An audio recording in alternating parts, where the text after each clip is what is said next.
Live, local, late breaking. This is Newswatch 12 this morning.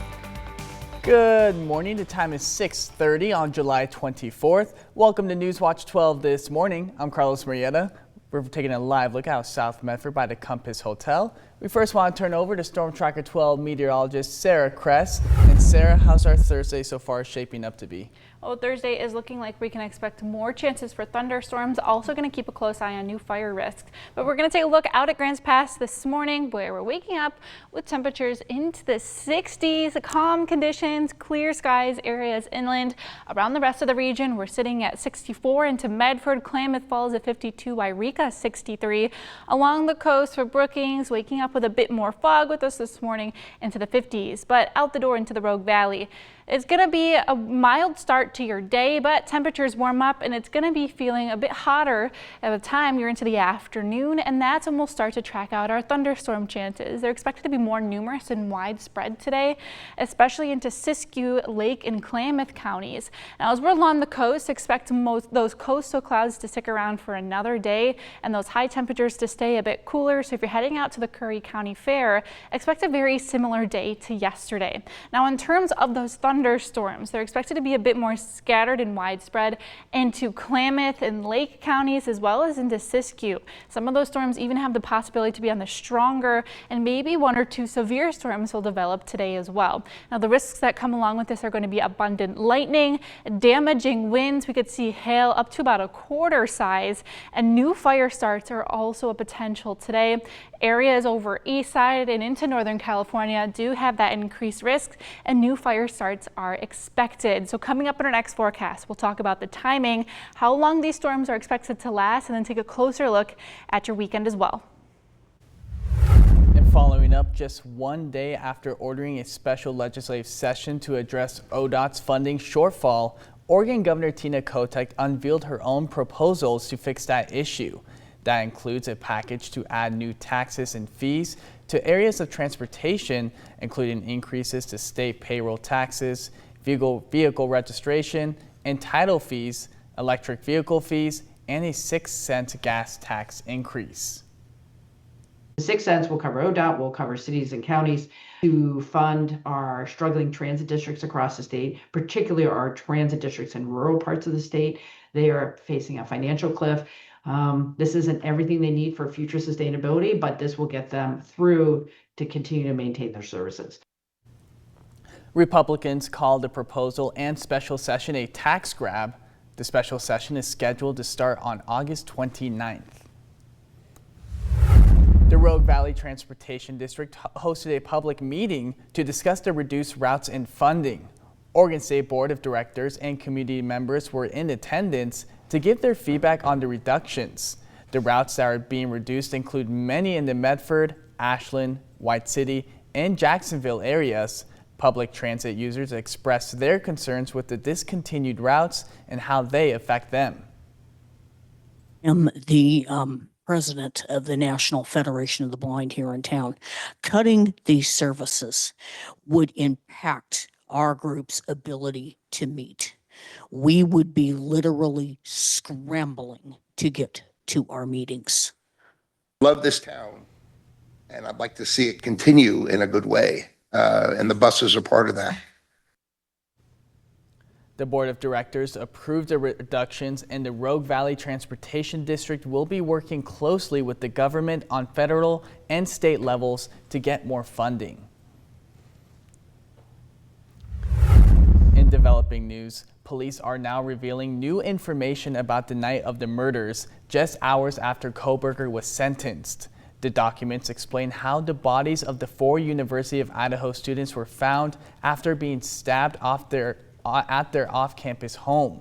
One victim was found with more than 50 wounds, and police who initially responded reported an intense struggle had occurred with some of the victims.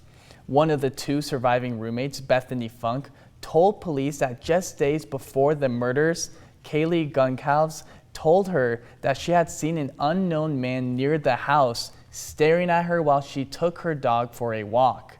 The 2.5-year-long case comes to a close as Brian Kohberger is sentenced to life in prison without parole.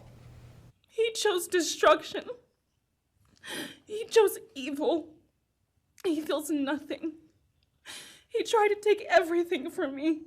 My friends, my safety, my identity, my future. He took their lives, but I will continue trying to be like them to make them proud. Kohberger is now likely to be assigned to Idaho's only maximum security prison, and when given the opportunity to issue a statement, Kohberger only said, "I respectfully decline." Outside the courtroom, families said they may never get the answers they deserve, but for the first time since the murders, they feel like they can start to move on. And back on the fire watch this morning, new evacuation orders and warnings were issued as the Butler fire continues to grow at now nearly 18,700 acres. Crews were able to bring containment to 10%, but high winds are expected to increase fire activity this week. Firefighters are reinforcing containment lines ahead of the winds and higher temperatures, and with new evacuations, the Siskiyou County Sheriff's Office is reminding residents an evacuation order is a lawful order.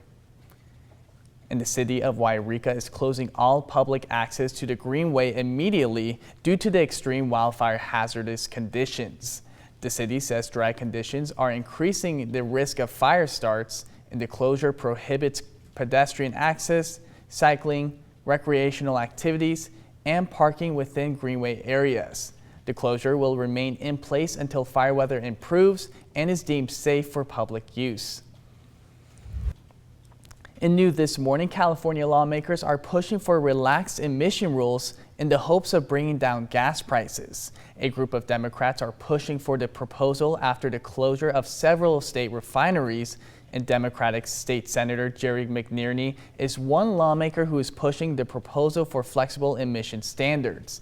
McNerney's emergency plan following the closure of several refineries, leaving a tight supply and potential for spikes if one of the refineries left suddenly goes offline. He's calling on California to create an alternative fuel blend with other western states to create more supply. Times of shortage, I think people are okay with having slightly more emissions in order to keep the prices affordable for Californians. But your idea is that if prices reach a certain height, then the emission standards can be changed. Can be relaxed. Yeah, that's one way that could work out. Association opposes the plan, saying it doesn't address their needs for more investments in their industry. High demand and technical problems drove a brand new small business in Central Point to close its doors for a week. Newswatch 12's Oscar Rodriguez tells us and how they are preparing to open again for the weekend. This is a dream to open a business, having these people and at some point, like this dream is becoming a nightmare. For Ferment and Fire, they've been working on their opening for months now. Co-owner Tim Alvarez said the business sold over 400 pizzas on Saturday, which they were not anticipating. And then we kind of factor like 250 pizzas a day would kind of be like, a good day. And so that's what we made for Sunday, and they were gone by like 5. Not just pizzas were the problem that weekend, as they experienced technical difficulties from their TVs turning on and off and their POS system going down. We were losing pizzas from the front of the house to the back of the house, and so we were constantly playing catch up because we were so busy. It's hard to make those pizzas that fast. Causing the business to close down for the week and focus on how they can give the best quality of food and hospitality to their customers. We realize that this little reset period isn't ideal. It's probably not typical, but it's something that we thought we needed to do to put our best foot forward and to support the community in the way that they're supporting us. Head brewer and co-owner Kyle Secchiani said he usually hangs in the back and checking on the beer, but with it being busy over the weekend, he had to help out in the front area. I was running around, bussing tables, just talking to people, doing the best I can. Our front area with service, wait times, that was where we saw our biggest difficulty. But during this time, the business being closed allows the employees to be more trained and add some new food items to the menu. I've been trying to make that for like months now, and I feel like I just now nailed it. So it's actually been nice to have a little bit of a break before we reopen. Nonetheless, although the business is closed till Saturday, Tim said the amount of support the community had for Ferment and Fire was special for him. I brought a tear to my eye, like, gosh darn it, people were excited, and I'm excited about them being excited, and I want to make sure that they're happy when they get here. The Redwood Foundation for Education announced more than $380,000 to local organizations. 9 of those organizations, including the ones that you're about to see on your screen, are receiving grant funding to support early education. The Oregon Center for Creative Learning is receiving the largest of that funding at $250,000 for the Capital Campaign, which goes to the Grants Pass Children's Museum and Ivy School.